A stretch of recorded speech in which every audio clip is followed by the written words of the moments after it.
I don't think we should be focusing on Loki. That guy's brain is a bag full of cats. You could smell crazy on him. Have care how you speak. Loki is beyond reason, but he is of Asgard. And he is my brother. He killed 80 people in 2 days. He's adopted. Welcome back to Thinking Critical. This is Wes, and it's been a big week for new comics, lots of stuff happening, and one comic book from Marvel definitely stood out as being excellent. Now, this isn't going to be a full review. I'm actually just going to talk about the big reveal in Thor number 5 regarding the Black Winter. First, I'm going to read an article from CBR.com, kind of breaking it down, explaining what happens, and then my good friend Perch from Comics by Perch is going to join me, and we're going to discuss it and kind of what it all means and the further implications out in the Marvel Universe. But if you haven't read Thor number 5 and you don't want spoilers, certainly do not watch this video. Go read it, then come back. But if you have read it, congratulations. It was an excellent comic book and definitely worth the read. I think Donny Cates and Nick Klein have been absolutely knocking it out of the park with Thor, and we definitely got a big reveal this week. Now, first, I'm going to read the article from CBR.com.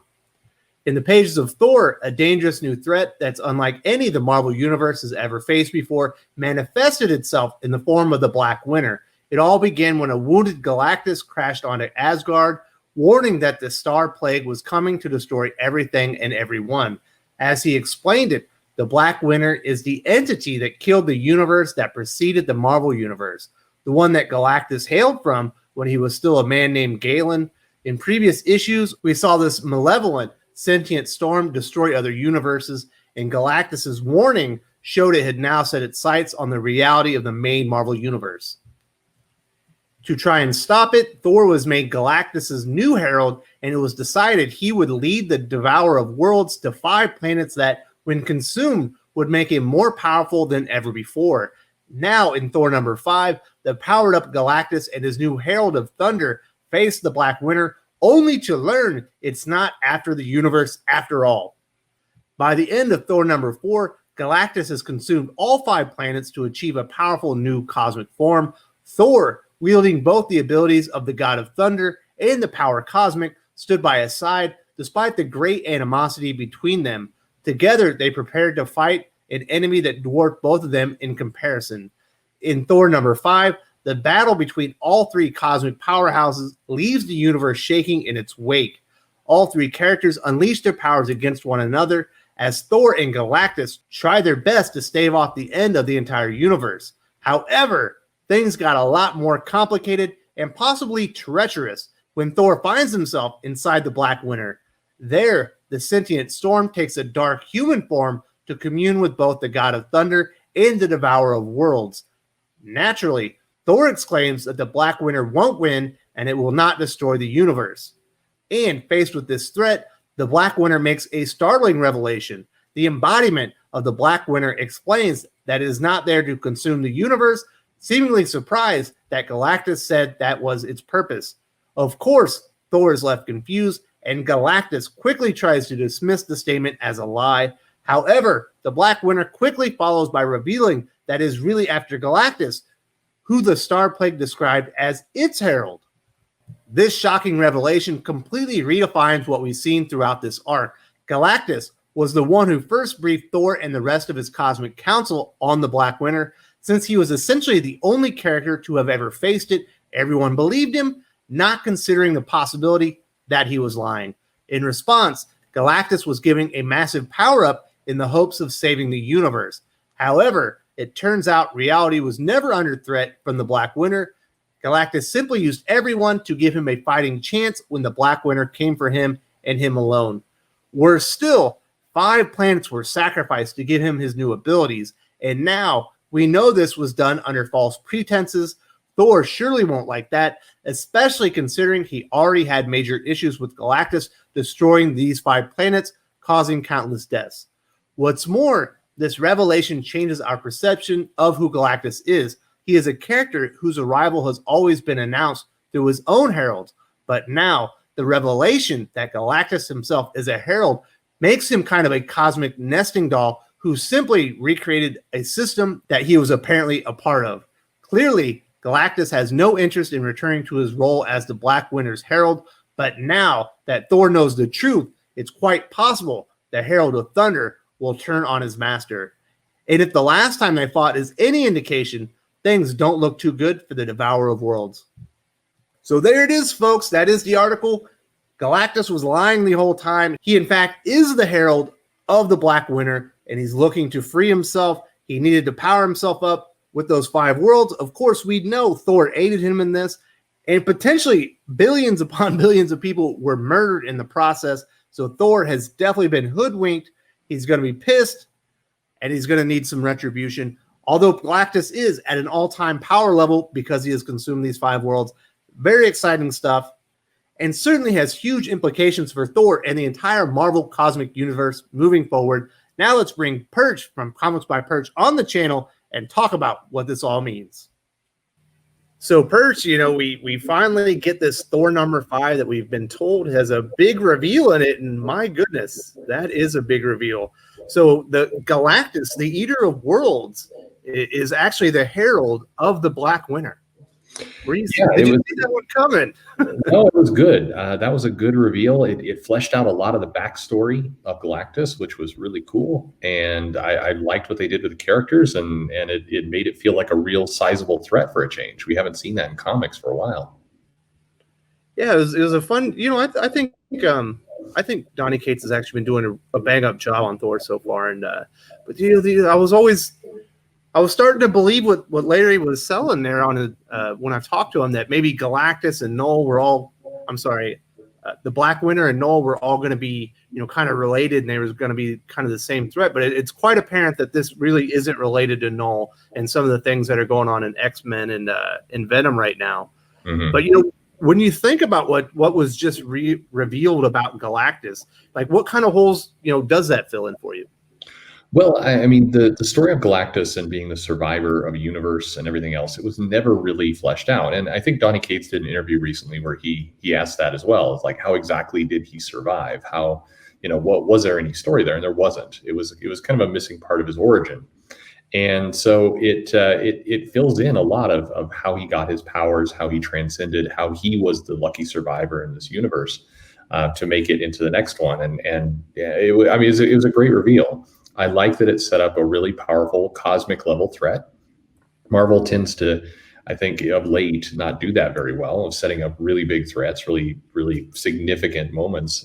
They tend to go for more slice of life kind of cheesy stuff. And this felt like, Cates was bringing some real stakes, which is what comics needs.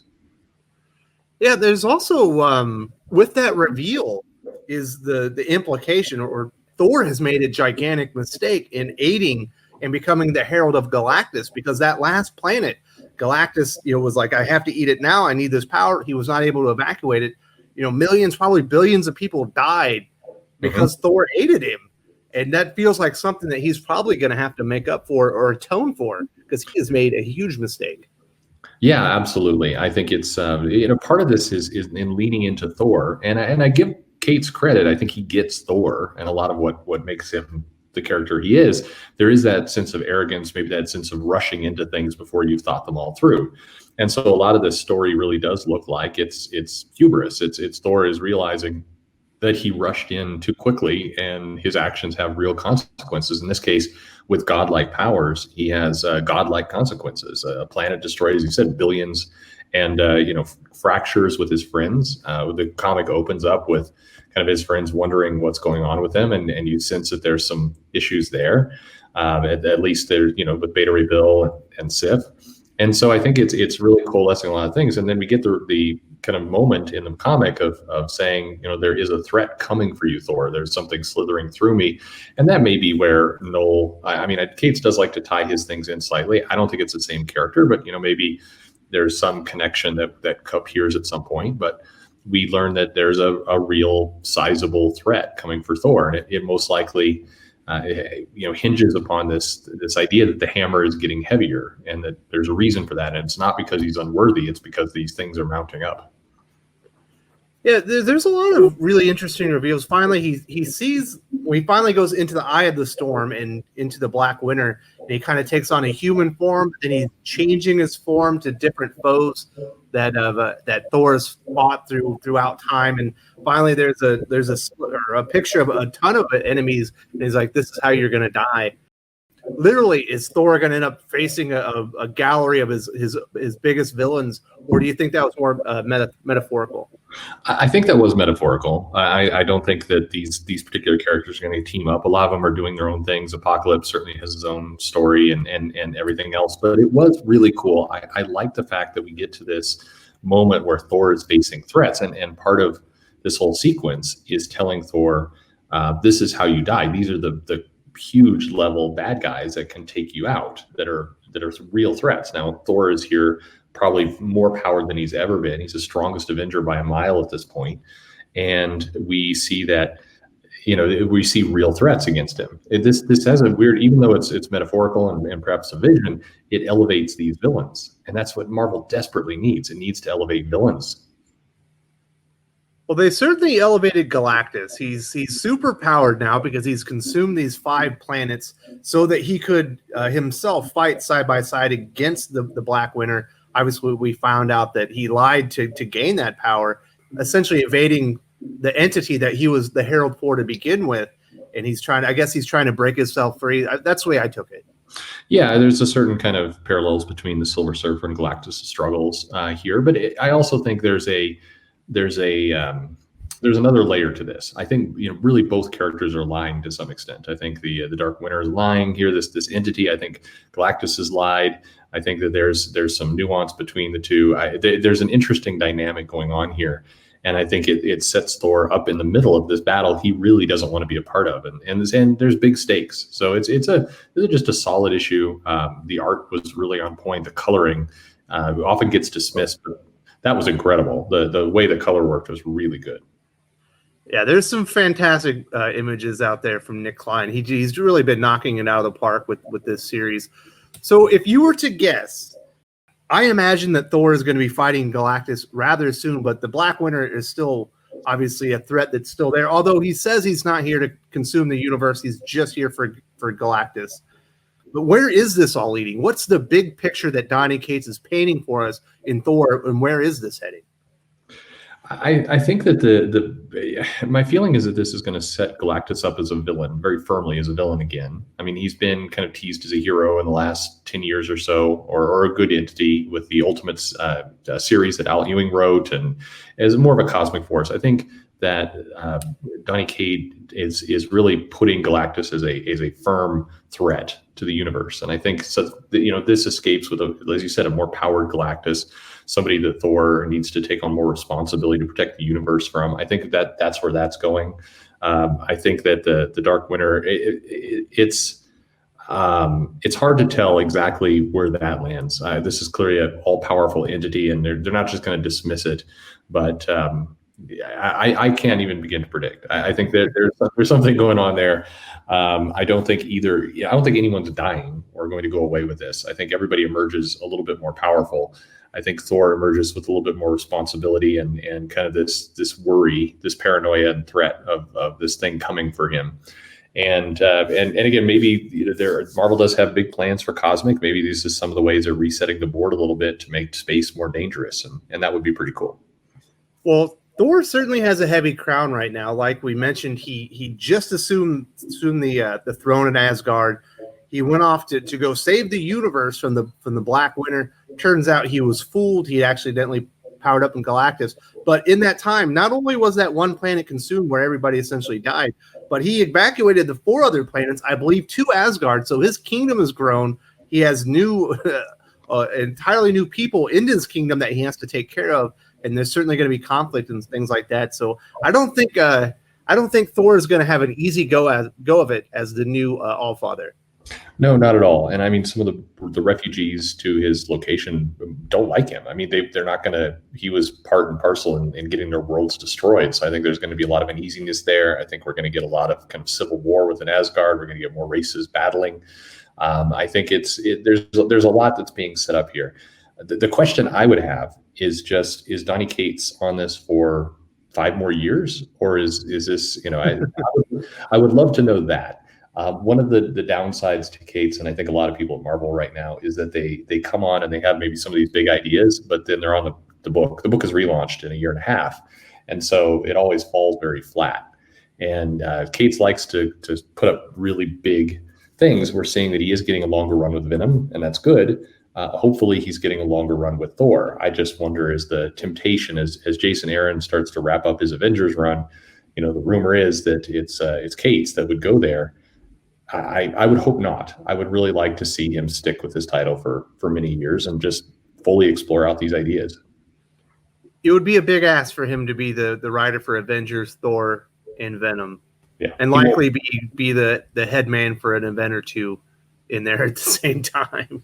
Yeah, there's a risk there. I mean, Marvel's they burn these people out, and we are already getting a Thor comic. We're getting a Venom comic. We're getting the coming of Null and that whole event that's going to tie in, and Cates is a big, tie connection to that. That's a lot already. So just I hope Marvel's careful. I think when they get somewhat of a good thing, they tend to blow it up. So hopefully not. All right, Perch, I appreciate your perspective. That was an exciting comic book, man. I hope everybody read it this week because that was great. It was a good one. It's nice to see just good, straightforward, big threat comics. I liked it. If you enjoyed this video, please give it a like. I would appreciate it very much. It helps us attract more views for the channel. Subscribe for future commentary, comic book news, and reviews. And don't forget to ring the bell for notifications. If you want to talk comics, movies, and much, much more, you can follow me on Twitter at Wes_from_TC. With that, Salamat Po, and I'm out.